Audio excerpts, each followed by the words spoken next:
सभी को मेरा नमस्कार। मैं हूं सुभाष दासवानी और जैसा कि आपने पिछले वीडियो में देखा था, हमने जेट 2020 का प्रश्न पत्र हल किया था, जिसके अंदर हमने केमिस्ट्री के सभी 40 क्वेश्चन देखे थे और उनका डिटेल सॉल्यूशन भी देखा था। इसी प्रकार आज हम बात करने वाले हैं 2019 के पेपर की, और जिसके अंदर केमिस्ट्री के सभी 40 प्रश्न हम हल करने वाले हैं with detail solution, detail explanation. तो चलिए शुरू करते हैं। तो सबसे पहला जो क्वेश्चन है वो हमारे सामने है, ब्राउनियन गति की खोज की गई। तो देखिए, ये जो प्रश्न है, पहला ही प्रश्न है, ये 2020 के जेट एग्ज़ाम के अंदर भी पूछा गया था और सेम यही क्वेश्चन था। और जैसा कि आपको आंसर भी मैंने बता दिया था पिछली वीडियो में, रॉबर्ट ब्राउन द्वारा। जैसा नाम है ब्राउनियन गति, और साइंटिस्ट का नेम भी रॉबर्ट ब्राउन है। इसी प्रकार दूसरे क्वेश्चन को देखते हैं। जब दो द्रवों के क्वथनांक में पर्याप्त अंतर ना हो तो द्रवों की पृथक करने के लिए कौन सा आसवन प्रयुक्त किया जाता है। तो देखिए, जो आसवन जो मेथड होता है, डिस्टिलेशन मेथड या आसवन मेथड, तो आसवन के अंदर बेसिकली हम करते क्या हैं जैसा कि सबसे सिंपल एग्जांपल आपके सामने नमक जो हमें मिलता है, आपको पता होगा कि जो खारे पानी की जो झीलें होती हैं, उन झीलों के अंदर से खारे पानी को सुखा करके, यानी कि सुखाने का मतलब यही है कि उसके अंदर से पानी जो है वो तो वाष्पित हो जाता है, उसका तो आसवन हो जाता है, और शेष जो है नमक, जिसका आसवन नहीं होता है, वो बच जाता है। तो ये जो खारे पानी से जो नमक प्राप्त किया जाता है, ये तो मेथड है साधारण आसवन। इसी क्रम में आगे है प्रभाजी आसवन। प्रभाजी आसवन किसके लिए काम में लेते हैं? मान लीजिए हमारे पास दो लिक्विड हैं, दो द्रव हैं, उनका मिक्सचर है, जैसे कि ये दो द्रव ए और बी, दोनों का मिक्सचर है हमारे पास, और दोनों के क्वथनांक में थोड़ा ही अंतर है, पर्याप्त अंतर नहीं है। मान लीजिए दोनों के क्वथनांकों में 20 डिग्री का ही अंतर है या 50 डिग्री का अंतर है, ठीक है, तो थोड़ा ही अंतर है, ज़्यादा अंतर नहीं है। तो इस तरह से जो है इस तरह के जो मिश्रण हैं, इनको अलग अलग करने के लिए, इनको सेपरेट करने के लिए हम क्या करेंगे, प्रभाजी आसवन को काम में लेंगे।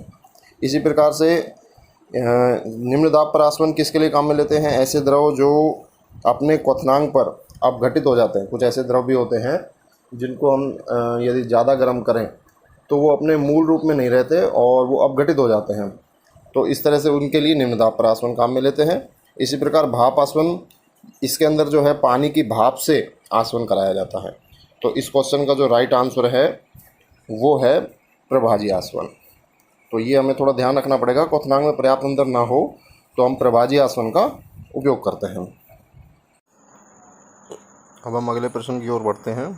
अगला प्रश्न है, प्राकृतिक रबड़ बहुलक होता है, बहुलक है, किसका बहुलक होता है? आइसोप्रेन का बहुलक होता है प्राकृतिक रबड़। आइसोप्रेन के अंदर बेसिकली 4 कार्बन और 5 कार्बन होते हैं टोटल, और जिसकी जो स्ट्रक्चर है वो कुछ इस तरह से होती है। 2 डबल बॉन्ड होते हैं इसमें, CH2 CH और ये CH2, ये कुछ इस तरह से स्ट्रक्चर होती है आइसोप्रेन की, और इसके बहुलीकरण से, पॉलीमराइजेशन से बनता है प्राकृतिक रबड़। तो आपको नाम भी याद रखना है और कुछ कुछ स्ट्रक्चर भी थोड़ी सी याद रखनी है। अगला क्वेश्चन है फिर, कोलाइडी कणों के नीचे बैठ जाने का प्रक्रम कहलाता है। तो इसका आंसर होगा स्कंदन। ये किस तरह से होता है? देखिए, जैसे कप सिरप की अगर हम बात करें तो कप सिरप भी एक तरह का कोलाइडी सॉल्यूशन होता है, और उसके अंदर हम जानते हैं कि उसको यूज करने से पहले, उसको पीने से पहले थोड़ा हिलाया जाता है। हिलाने का मीन्स ये है कि उसके जो कण होते हैं, उसके अंदर जो विलय के कण होते हैं, वो कुछ टाइम के साथ कुछ नीचे बैठ जाते हैं, यानी उनका थोड़ा स्कंदन होने का चांस रहता है, नीचे बैठने का चांस रहता है। तो इस तरह से हम क्या करते हैं, उसको थोड़ा सा हिलाने से उसके जो कोलाइडियल कण होते हैं वो वापस से मिक्स हो जाते हैं। तो इस तरह से जो है नीचे बैठ जाने की जो प्रक्रिया है वो स्कंदन कहलाती है। हम दूध के ऊपर भी जो मलाई जो बनती है वो भी एक प्रकार का स्कंदन ही है। दूध के अंदर जो वसा के कण होते हैं वो एक साथ इकट्ठे होकर के मलाई के रूप में ऊपर आ जाते हैं, वो भी एक प्रकार का स्कंदन है। तो अगले क्वेश्चन की ओर बढ़ते हैं। ये देखिए, अगला क्वेश्चन है, जैम व जेली के परिरक्षण में कौन सा रासायनिक परिरक्षक प्रयुक्त होता है? तो जैम और जेली को सुरक्षित रखने के लिए लंबे समय तक उसके अंदर कोई रासायनिक पदार्थ मिलाया जाता है, जिसका नाम है यहाँ पर सोडियम बेंजोएट। तो ये भी सीधा सीधा प्रश्न है जो हमें याद रखना है। सोडियम बेंजोएट का उपयोग किया जाता है जैम और जेली को सुरक्षित रखने के लिए उसके परिरक्षण में। अगला क्वेश्चन है, संक्रमण धातुएं होती है, तो संक्रमण धातुओं का कौन सा गुण जो है मैच करता है इनमें से? तो देखिए यहाँ पर सही जवाब होगा परिवर्तनशील ऑक्सीकरण अवस्था दर्शाती है। तो संक्रमण धातु बेसिकली कहते किसको हैं, जो हमारी आवर्त सारणी है, आवर्त सारणी के अंदर जो डी ब्लॉक के जो तत्व हैं, डी ब्लॉक के जो तत्व होते हैं उनके अंदर Zn, Cd और Hg इनको हटा दें तो जो बाकी जो धातुएं बचेंगी वो संक्रमण धातुएं कहलाती हैं। तो संक्रमण धातु के अंदर जो है सबसे मेन जो सबसे मुख्य खास बात होती है कि उनके अंदर परिवर्तनशील ऑक्सीकरण अवस्था दर्शाती है। यानी कि कोई एक तत्व अगर हम लें जैसे Mn, तो Mn +2 से लेकर +7 तक ऑक्सीकरण अवस्था दर्शाता है। यानी +2, +3, +4, +5, +6 और +7 तक ऑक्सीकरण अवस्था दर्शाता है। इसी को हम कहते हैं परिवर्तनशील ऑक्सीकरण अवस्था। तो ये संक्रमण धातुओं का सबसे मुख्य गुण होता है। अगला क्वेश्चन है, ये है डाइहाइड्रोजन गैस को बनाने के लिए एसिटिलीन जब सोडियम एवं सोडियामाइड से अभिक्रिया करती है तो एसिटिलीन दर्शाती है। यानी ये कोई रिएक्शन की बात कर रहे हैं एसिटिलीन की और सोडियम या सोडामाइड से रिएक्शन। तो ये रिएक्शन देखते हैं। देखिए ये रिएक्शन कुछ इस तरह से है, आपके सामने है। ये एसिटिलीन गैस है CH ट्रिपल बॉन्ड CH, ये एसिटिलीन है, इसकी रिएक्शन हो रही है सोडियम के साथ।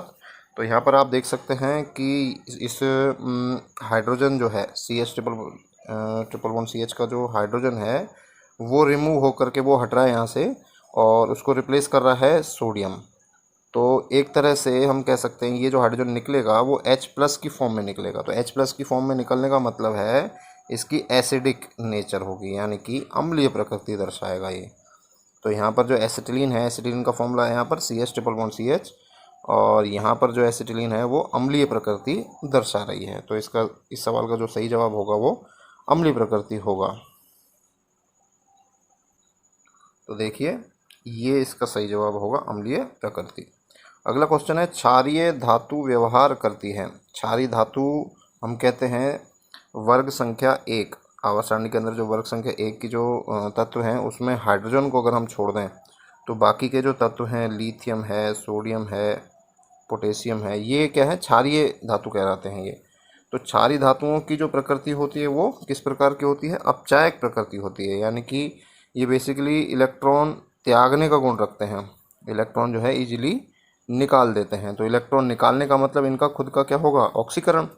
और जिन पदार्थों का ऑक्सीकरण आसानी से होता है वो अपचायक की तरह काम करते हैं। तो इस क्वेश्चन का जो सही जवाब होगा वो होगा पहला, अपचायक की तरह। अगला क्वेश्चन देखते हैं। अगला क्वेश्चन है, निम्न में से कौन सी ज्यामिति DsP2 संकरण से मेल खाती है। तो ये देखिए संकरण और उनसे संबंधित कुछ आकृतियां हैं, उनको मैं आपको बता देता हूँ।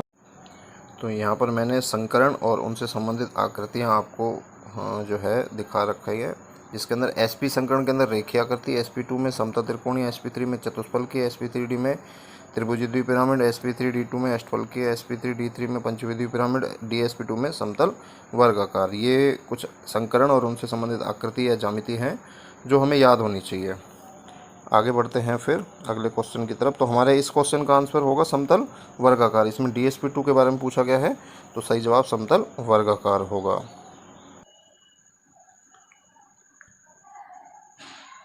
तो यहाँ पर ये वर्ग समतल ही सही जवाब होगा। अगला क्वेश्चन है, एक ही पद में एसिड क्लोराइड से संगत एल्डिहाइड में परिवर्तन के लिए अभिकर्मक प्रयुक्त होता है। तो इसका सही जवाब है पहला, क्यूनोलिन में PDBSO4। ये बेसिकली एक रिएक्शन है जिसको हम कहते हैं रोज़ेनमुंड रिएक्शन। रिएक्शन का नाम है रोज़ेनमुंड रिएक्शन, रोज़ेनमुंड अभिक्रिया। ये अभिक्रिया किस प्रकार से, देखिए आपके सामने। इस अभिक्रिया के अंदर CH3C double bond OCl plus H2 hydrogen से अभिक्रिया है। और इसके अंदर होता क्या है, यहाँ से हमें इस Cl को हटाना है और एक हाइड्रोजन यहाँ पे लगाना है। तो यहाँ देखिए CH3C डबल बॉन्ड O और ये H, यानी कि हाइड्रोजन क्या करता है, Cl को यहाँ से रिप्लेस कर देता है। और ये जो अभिक्रिया होती है वो किसकी उपस्थिति में होती है, PDBSO4 और क्यूनोलिन की उपस्थिति में होती है। और इस अभिक्रिया का नाम है रोज़ेनमुंड अपचयन। तो इस तरह से हमें क्या प्राप्त हुआ, इस अभिक्रिया में एल्डिहाइड, ये जो बना है उत्पाद ये एल्डिहाइड है, CH3CHO एसिड एल्डिहाइड हम कह सकते हैं इसको। और किससे बनाया हमने? Acid chloride. एसिड क्लोराइड कहते हैं CH3COCl, ये एसिड क्लोराइड है। तो इस तरह से ये एक रिएक्शन के अंदर से क्वेश्चन बनाया गया है। तो आगे बढ़ते हैं फिर। अगला क्वेश्चन देखिए, क्वेश्चन संख्या 11 है, अयस्क अवांछित पदार्थों द्वारा संदूषित रहता है जिसे कहते हैं। तो इसका सही जवाब होगा गैंग या अपअयस्क। यानी होता क्या है, अयस्क के अंदर कुछ अशुद्धियाँ होती हैं और उन अशुद्धियों को हमें दूर करना होता है शुद्ध धातु प्राप्त करने के लिए। तो उन अशुद्धियों को हम क्या कहते हैं? गैंग कहते हैं या अपअयस्क। अगला क्वेश्चन है, कीटोन एवं हाइड्रोजन साइनाइड से साइनोहाइड्रिन का बनना उदाहरण है। तो ये किस तरह से? देखिए, ये कीटोन है RCOR, ये कीटोन होता है और इसकी अभिक्रिया हमें करानी है HCN से। तो इन दोनों की जो अभिक्रिया है तो वो किस तरह की अभिक्रिया है, यानी इसमें अभिक्रिया का प्रकार पूछा गया है। तो देखिए, जो कीटोन और एल्डिहाइड होते हैं वो न्यूक्लियोफिलिक योगात्मक अभिक्रिया दर्शाते हैं, ये हमें याद होना चाहिए। चाहे कीटोन हो चाहे एल्डिहाइड, यहाँ पर यदि एल्डिहाइड होता तो भी इसे हम न्यूक्लियोफिलिक एडिशन रिएक्शन कहते हैं या न्यूक्लियोफिलिक योगात्मक अभिक्रिया कहते हैं।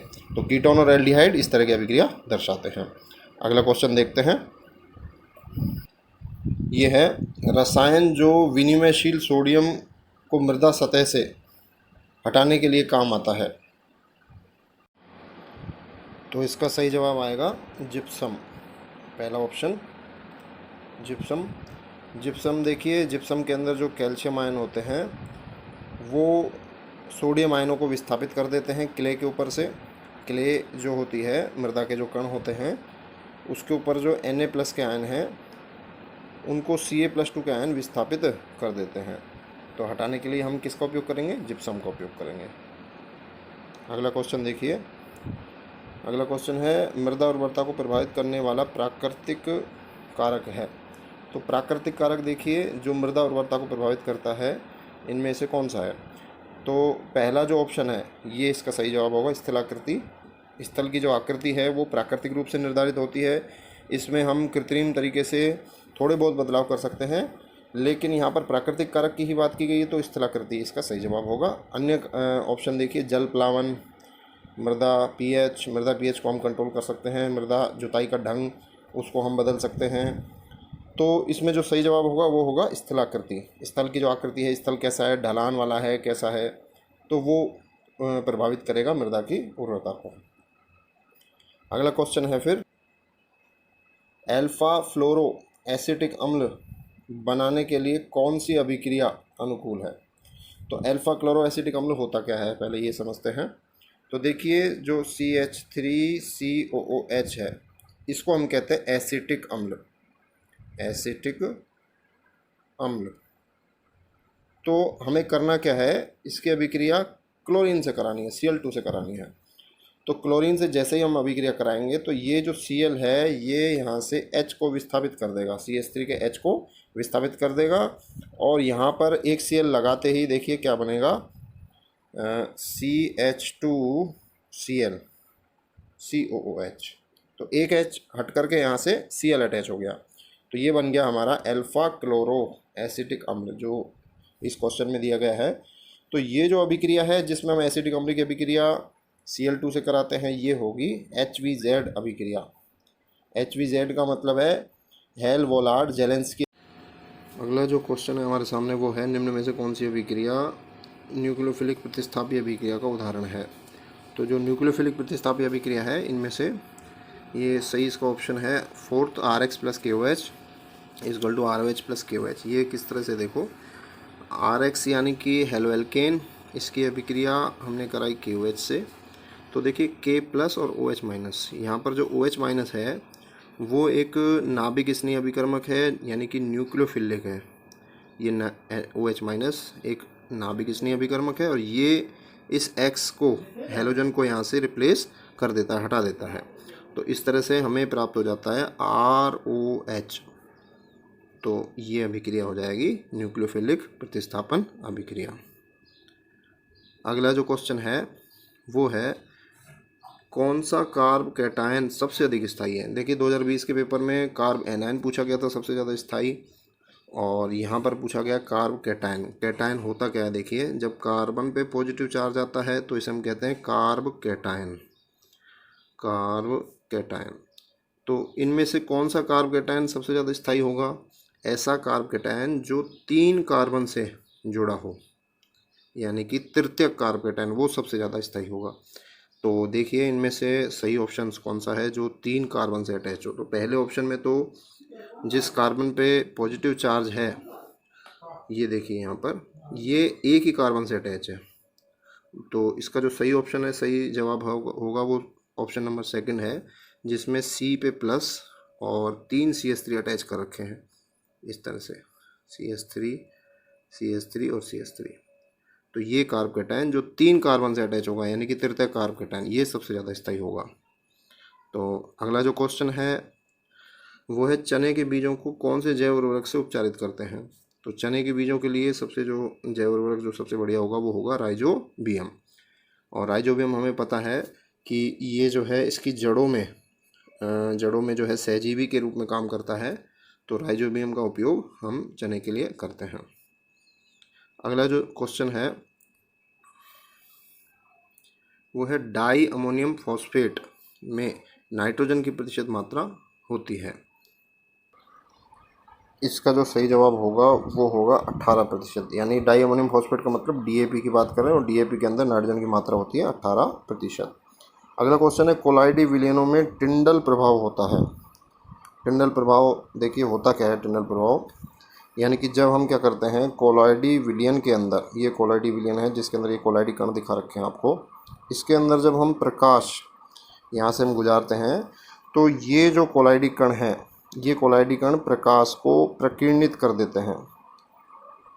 कोलाइडी कण जो होते हैं प्रकाश को प्रकीर्णित कर देते हैं, जिससे हमें प्रकाश किरणों का पथ दिखाई देता है, और ये प्रभाव कहलाता है टिंडल प्रभाव। और टिंडल प्रभाव बेसिकली होता क्यों है? ये होता है प्रकाश के प्रकीर्णन के कारण। इसका सबसे अच्छा उदाहरण है आकाश का नीला रंग। हम जानते हैं कि आकाश के अंदर वायुमंडल में धूल के कण होते हैं, और वो कोलाइडी कणों की तरह ही व्यवहार करते हैं, और कोलाइडी कणों की तरह व्यवहार होने की वजह से ये जैसे ये धूल का कण है ये प्रकाश को प्रकीर्णित कर देते हैं, और नीले रंग के प्रकाश का प्रकीर्णन सबसे ज़्यादा होने की वजह से आकाश का रंग नीला दिखाई देता है। अब अगले क्वेश्चन को देखिए, झाग प्लवन विधि निम्न में से किसके साधन में प्रयुक्त होती है? तो देखिए झाग प्लवन विधि बहुत ही फेमस विधि है, और इसका उपयोग हम करते हैं सल्फाइड अयस्कों के साधन में। सल्फाइड अयस्क का मतलब है ऐसे अयस्क जिनके अंदर सल्फर उपस्थित होता है, तो उनके लिए झाग प्लवन विधि का उपयोग करते हैं। अगला क्वेश्चन है लिथियम निम्न में से किसके साथ विकर्ण संबंध दर्शाता है?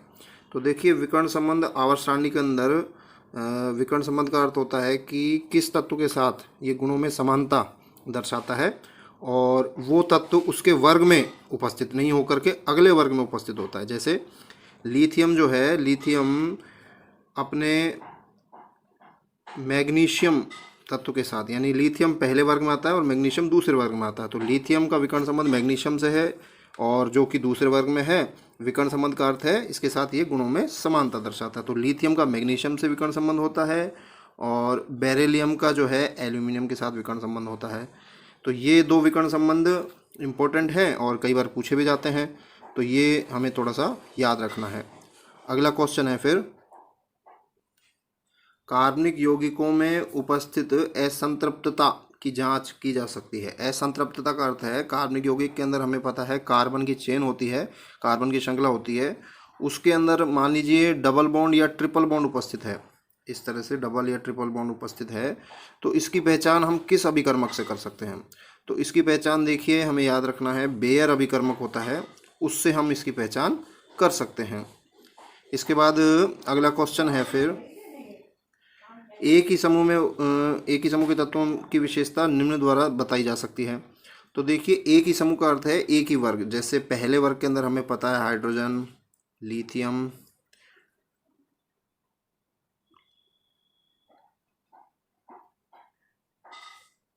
ये सभी तत्व उपस्थित होते हैं, hydrogen, lithium, sodium, potassium, rubidium, caesium. तो ये जो सभी तत्व हैं इनके अंदर कौन सी ऐसी विशेषता है जो सभी के अंदर है? तो हम देख सकते हैं, देखिए आयनन विभव जो है सभी का एक समान नहीं है, विद्युत ऋणता सभी की एक समान नहीं है, आयनन ऊर्जा सभी की एक समान नहीं है। भारितम कोश में इलेक्ट्रॉन की जो संख्या है वो सभी तत्वों के अंदर, इन सभी तत्वों के अंदर, एक ही वर्ग में जो तत्व उपस्थित होते हैं सभी में भारितम कोश में उपस्थित इलेक्ट्रॉन की संख्या सब में समान होती है।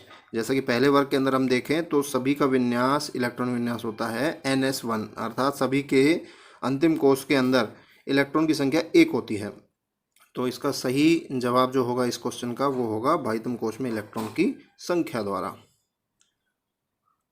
तो इसके बाद फिर अगला क्वेश्चन है लवणीय मृदा के लिए कौन सा सही है। तो देखिए इसका सीधा सीधा जवाब होगा विनिमयशील सोडियम की जो मात्रा है वो 15% से कम। ये सीधा सीधा क्वेश्चन है और हमें ये वैल्यूज़ थोड़ी सी याद होनी चाहिए कि लवणीय मृदा के लिए विनिमयशील जो सोडियम की मात्रा है वो 15% से कम होनी चाहिए। अगला क्वेश्चन है पानी का मोलर द्रव्यमान है। तो पानी का जो मॉलिक्यूलर फॉर्मूला अणुसूत्र होता है वो होता है H2O। और अगर हमें परमाणु द्रव्यमान पता है तो परमाणु द्रव्यमान के अनुसार देखिए हाइड्रोजन का 1 और दूसरे हाइड्रोजन का 1 और ऑक्सीजन का होता है 16। तो इस तरह से पानी का जो आणविक द्रव्यमान है, मोलर द्रव्यमान है वो 18 ग्राम होता है, 18 ग्राम प्रति मोल। तो इसका सही जवाब होगा पहला ऑप्शन। अगला सवाल है ऊष्मा शोषी अभिक्रिया के लिए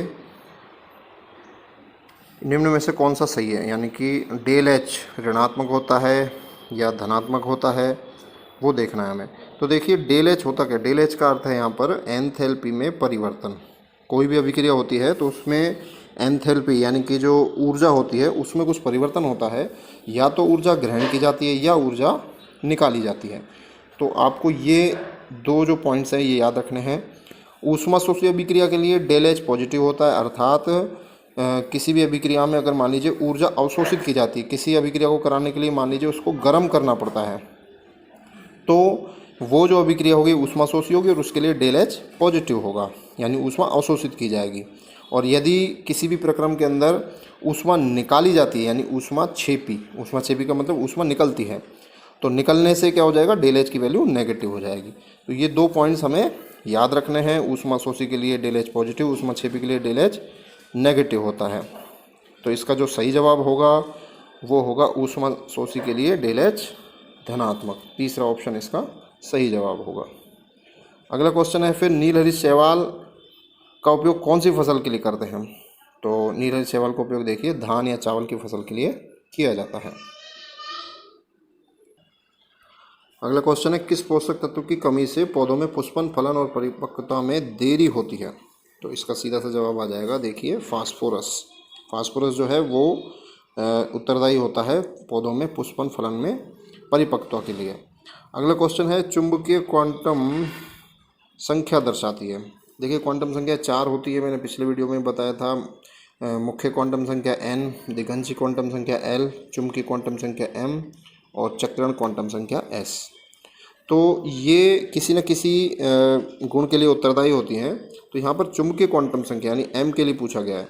तो जो चुंबकीय क्वांटम संख्या m होती है वो कक्षकों के त्रिविम विन्यास के लिए उत्तरदायी होती है। कक्षकों का त्रिविम विन्यास जो है वो m के द्वारा निर्धारित होता है और इस तरह से इसका सही जवाब फोर्थ ऑप्शन होगा। अगला क्वेश्चन है फिर HCO-3 का संयुग्मी क्षार है। तो देखिए किस तरह से, ये असल में ये थोड़ा सा मिसप्रिंट है, ये इस तरह से HCO3- ये इस तरह से है। इसका संयुग्मी क्षार पूछा गया है। तो जब हमसे क्षार पूछा गया है तो हमें इसको अम्ल मानना है और अम्ल का गुण होता है H+ को निकालना। तो अगर मैं इसमें से H+ को निकाल दूं, इस H को निकाल दूं तो क्या बचेगा, CO3 बचेगा। और यहाँ पर -1 है तो ये -2 हो जाएगा। तो कुल मिलाकर के इस अम्ल का जो संयुग्मी क्षार होगा वो होगा CO3-2। तो यहाँ पर देखिए कौन सा ऑप्शन सही होगा CO3-2 का। ये पहला ऑप्शन जो है ये इसका राइट आंसर होगा, CO3-2। फिर अगला क्वेश्चन देखते हैं। अगला क्वेश्चन है फिर मुख्य क्वांटम संख्या n बराबर 3 से संबंधित कक्षकों की कुल संख्या क्या होगी। तो ये किस तरह से देखिए, यहाँ पर मुख्य क्वांटम संख्या n का मान दिया गया है 3 और इससे संबंधित कक्षकों की कुल संख्या पूछी गई है। तो देखिए कक्षकों की कुल संख्या का एक छोटा सा फॉर्मूला होता है, कक्षकों की कुल संख्या। तो कक्षकों की कुल संख्या के लिए एक फॉर्मूला अपने को काम में लेना है एन स्क्वायर, यानी कि जो भी n की वैल्यू है उसका स्क्वायर करना है। तो यहाँ पर n इक्वल टू 3 है तो 3 का स्क्वायर हो जाएगा 9। तो इसका सही जवाब होगा 9, तीसरा ऑप्शन। अगला क्वेश्चन है फिर संक्रमण तत्वों का सामान्य इलेक्ट्रॉनिक विन्यास है। तो संक्रमण तत्वों का देखिए सामान्य इलेक्ट्रॉन विन्यास क्या होता है। संक्रमण तत्व हम जानते हैं डी ब्लॉक के अंदर आते हैं और डी ब्लॉक का जो विन्यास होता है तो वो देखते हैं। पहले ऑप्शन में देखिए यहाँ पर NP1 कर रखा है तो ये गलत है। अगले में NP1 to 6 ये भी गलत है। इसके बाद थर्ड ऑप्शन जो है उसमें देखिए N-1 D1 to 10 और NS12 ये इसका सही जवाब होगा। यानी संगमण तत्वों के अंदर देखिए कि जो N-1 D कक्षक होता है उसमें इलेक्ट्रॉन की संख्या 1 से लेकर 10 तक होती है और साथ ही साथ जो संयोजी कोष होता है उसके अंदर जो S कक्षक है उसके अंदर इलेक्ट्रॉन की संख्या 1 या 2 हो सकती है। तो ये इसका सही जवाब होगा संगमण तत्वों के लिए N-1 D1 to 10। इसके बाद अगला क्वेश्चन देखिए। अगला क्वेश्चन है निम्न में से कौन सा सिद्धांत ऑक्सीजन के अणुचुंबकीय व्यवहार की व्याख्या अच्छी प्रकार से करता है। तो देखिए अणुचुंबकीय का अर्थ मैंने पिछले वीडियो में बताया था। अगर मान लीजिए किसी तत्व के कक्षकों में अयुग्मित इलेक्ट्रॉन उपस्थित हों, इस तरह से एक या एक से ज़्यादा अयुग्मित इलेक्ट्रॉन उपस्थित हों तो वो परमाणु या आयन या अणु अणुचुंबकीय होगा। और अगर मान लीजिए सभी कक्षकों में सभी इलेक्ट्रॉन युग्मित अवस्था में है तो ऐसा अणु परमाणु आयन जो होगा वो प्रतिचुंबकीय होगा।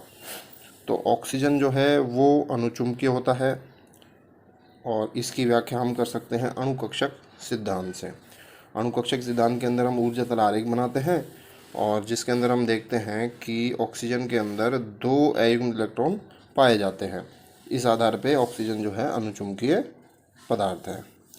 अगला क्वेश्चन है फिर दूध में जिलेटिन का पता लगाया जा सकता है।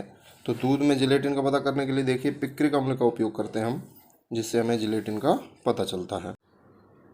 अगला क्वेश्चन है गुणित अनुपात का नियम दिया गया। तो गुणित अनुपात का नियम देखिए जॉन डाल्टन ने दिया था ये नियम, सीधा सा जवाब है इसका। अगला क्वेश्चन है फिर गोबर की खाद में कितने प्रतिशत पोटेशियम पाया जाता है। के की मात्रा पूछिए परसेंटेज में। तो गोबर की खाद में देखिए 0.5% जो है पोटेशियम पाया जाता है, सीधा सा जवाब है। अगला जो क्वेश्चन है वो है एक अभिक्रिया दी गई है हमें और इस अभिक्रिया के अंदर जो है हमें बताना है कि ये अभिक्रिया किस प्रकार की है। तो देखिए इस अभिक्रिया के अंदर ये एल्कीन है और एल्कीन की अभिक्रिया हमें करानी है HBr से। तो HBr जो है ये वियोजित होता है H+Br- में और जो H+ है वो एक इलेक्ट्रॉन स्नेही है और H+ का अटैक H+ का संयोग पहले CH2 पे होता है। तो H+ एक इलेक्ट्रॉन स्नेही है, इसलिए इस अभिक्रिया को हम कहेंगे इलेक्ट्रॉन स्नेही या इलेक्ट्रोफिलिक योगात्मक अभिक्रिया, यानी कि सेकंड ऑप्शन। अगर मान लीजिए ऋणात्मक भाग का संयोग पहले होता तो यही अभिक्रिया न्यूक्लियोफिलिक योगात्मक हो जाती, लेकिन चूंकि यहाँ पर धनात्मक भाग का प्रवेश या संयोजन पहले हो रहा है इसलिए इसको हम कहेंगे इलेक्ट्रोफिलिक योगात्मक अभिक्रिया। अगला जो क्वेश्चन है वो है निम्न में से कौन सा परमाणु सबसे छोटे आकार का होगा। तो देखिए इसके अंदर जो है हमें आवर्त सारणी के अंदर से जो है ये क्वेश्चन पूछा गया है। आवर्त सारणी के अंदर देखिए क्या होता है, लेफ़्ट से राइट की तरफ जब हम चलते हैं तो परमाणु के आकार में लगातार कमी होती है और ऊपर से नीचे चलते हैं, अप टू डाउन चलते हैं तो आकार में वृद्धि होती है। तो यहाँ पर देखिए ये जो चारों तत्व दिए गए हैं अगर हम इनको आवर्त सारणी के हिसाब से देखें तो ये किस तरह से हैं। देखिए इनकी आवर्त सारणी में स्थिति इस तरह से है। लिथियम से नेक्स्ट राइट साइड में आता है बेरिलियम, लिथियम के नीचे आता है सोडियम और सोडियम के बाद आता है मैग्नीशियम। कुछ इस तरह की स्थिति होती है। तो हमें पता है कि यहाँ पर देखिए लिथियम जो है इसका आकार होगा बड़ा और बेरिलियम का आकार इससे होगा छोटा।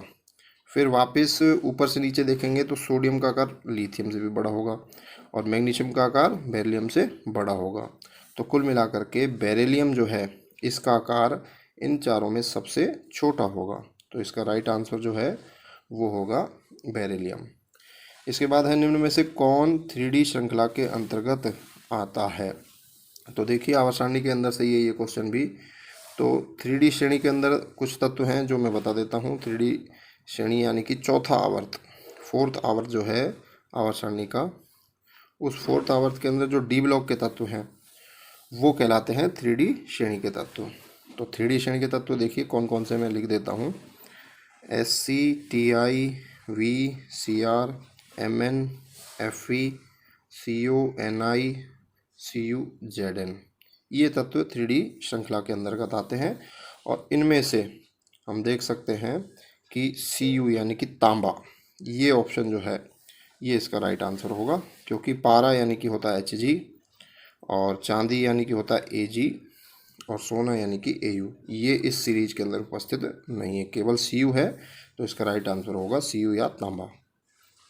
तो इस प्रकार से इस वीडियो को हम ख़त्म करते हैं।